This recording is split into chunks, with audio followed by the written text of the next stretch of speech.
Hey, everyone! Welcome back to my channel. Today, we are diving into a topic: how to see someone's first post on Instagram. So keep watching. The first thing you need to do is open Google Chrome on your device. Next step is to visit stera.com. Simply type stera.com into the address bar and click enter on your keyboard. Now, tap on the search icon. Once you are in the search bar, type Instagram First Post Finder and then hit the search button.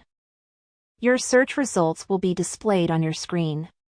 Look for the article titled "How to See Someone's First Post on Instagram." Once you found it, simply tap on the article to open it. Once you click on the article, you will be redirected to the Instagram First Post Finder tool. Now, scroll down the page until you find the tool. You will typically see a text fields.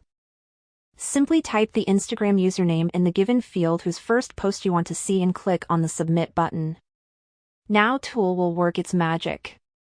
Within about 20 seconds, it will display their first post on Instagram. And that's it.